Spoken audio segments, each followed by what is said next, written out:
Hey guys, Matthew, welcome to the 14th video of my boss scaling series. So today we're actually going to be looking at the start of the memories when it comes to the invitation. So we're going to be starting off with the rewritten distant memory. One thing that's important to note about these is that no matter what tier the map you have here, so for example, a T3 or a T16, the monsters are always level 80. So there's literally no difference whatsoever between a high tier when it comes to these maps and a low tier. So if there's ever a price difference between the two, go ahead and buy the cheapest one for sure.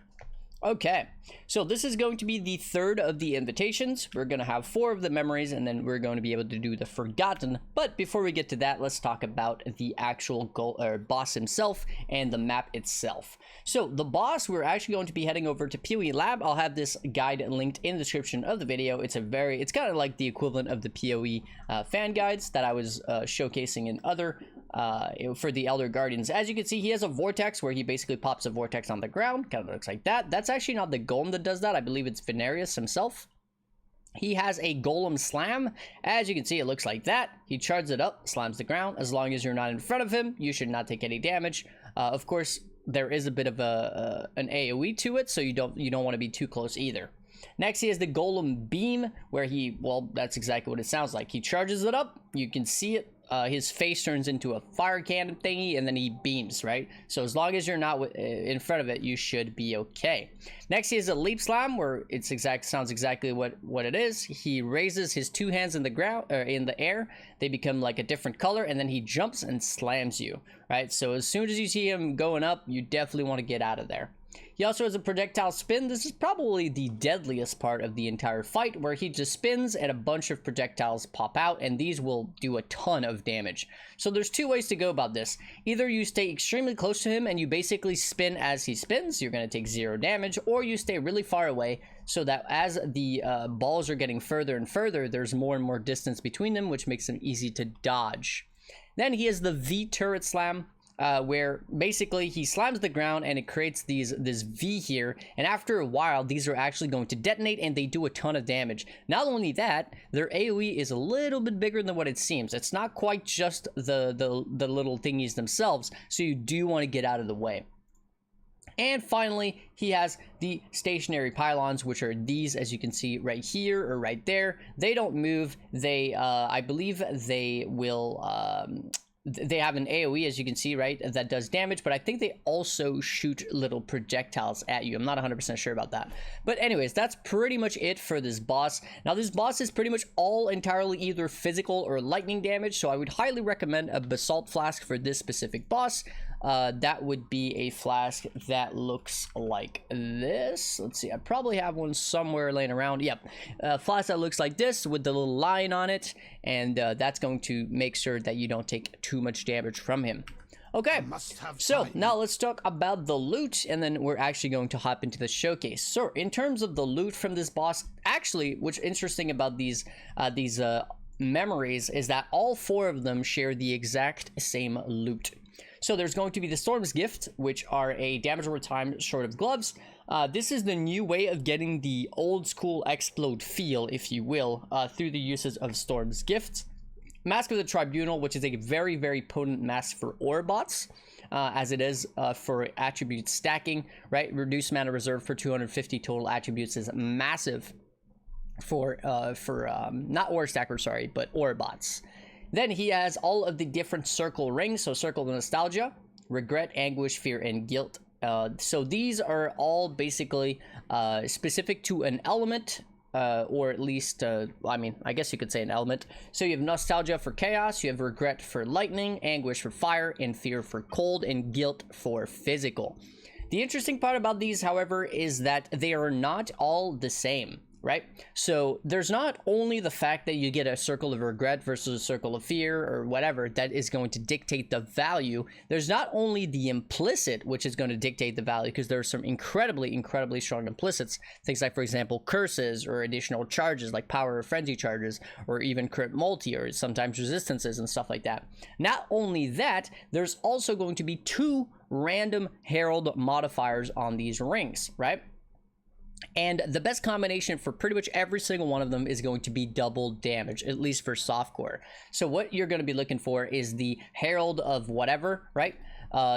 deal increased buff effect, and then you'll also be looking for increased X damage while affected by Herald of X. So this combination here for the double DPS is where you're going to get all the value. You could have a ring with one of the best implicit in the game, for example, like conductivity on hit on a Circle of Regret, which would be sick, but then if you have lightning resistance and Herald of Thunder mana reservation, it's probably going to be close to worthless. So it's very, very important to pay attention to both the implicits and also the stats that come alongside it.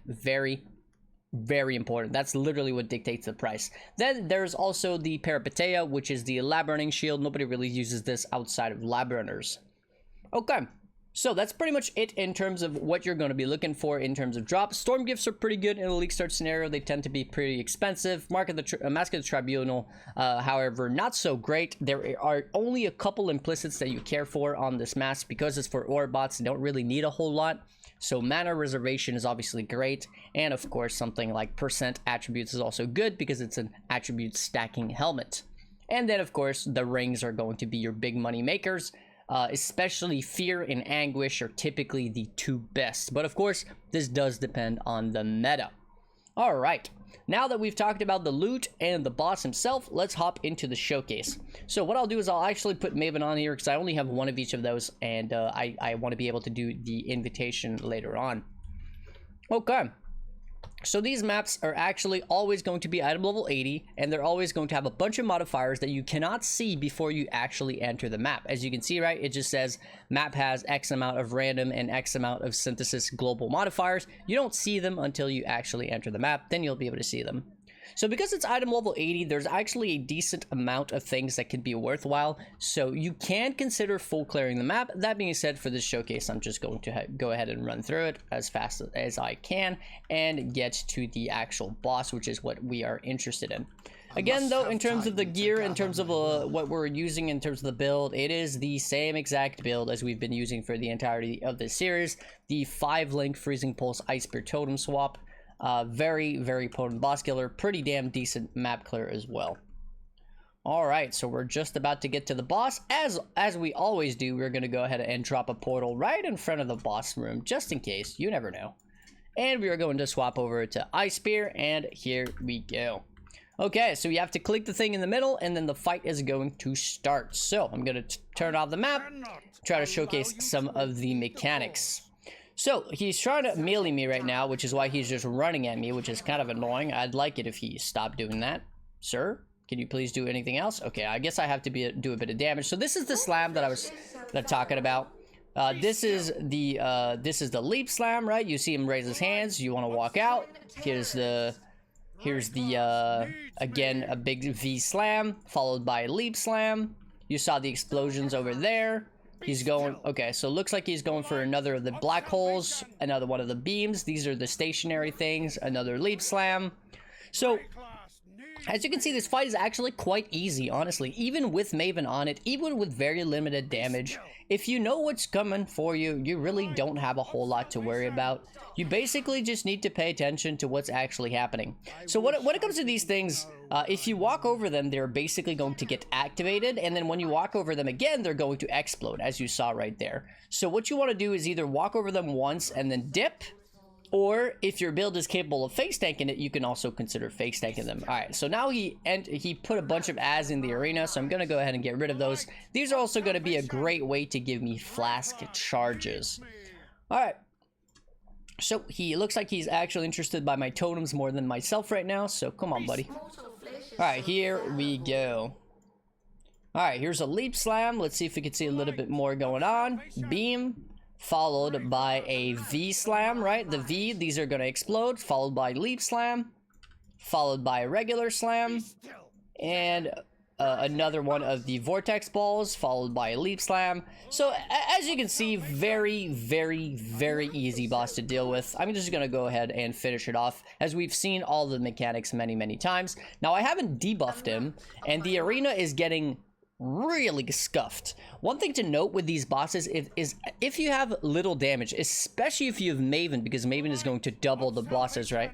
there's going to be so much stuff on the arena that it's going to make it really hard to see what's going on. And of course, if you can't see what's going on, and if there's damage happening literally everywhere, that is going to kill your totems, which is another problem, if you will. That being said, we should be able to finish off this fight as the boss is just about to die here. But look at the arena. Look how crazy this is. There is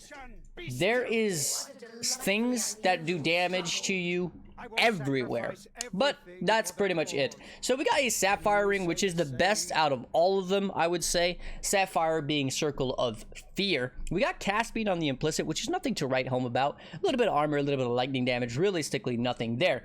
But what we're interested now is what we get as the secondary, right, on the actual not implicit, sorry, but on the actual affixes. So we got the cold resistance and the maximum cold resistance. So even if this had like the best implicit in the world, so for example, you know, +1 power charge, it would still probably be worth very, very little, as this offers absolutely 0 damage for my build, or for any build. Matter of fact, all it offers is some resistance and a max +1 max resistance, which no one really cares about. Anyways, that's pretty much going to be it for my video on the initial showcase of the Rewritten Distant Memory. Hopefully you guys enjoyed. Before I go though, I want to say a massive thank you to all my supporters: Joseph, Atticus, Don, Brandon, Fruitfly, Reese, Panda, Central Bard, Adder, welcome back, Neroth, Jacob, Thomas, Snake, The Great Master, Raymond, Alex, ML, Tim, Grimoire, Lost with the Map, Flame Scorpion, Nathaniel, Richard, Johnny, Scott, Ronald, Willie, Kevin, Moonkiss, Mercury, Bitizen, and Axel, as well as of course anybody else who has supported me in the past, or anybody else who wishes to remain anonymous. Hopefully you guys enjoyed, and I'll catch you guys in the next guide. Peace.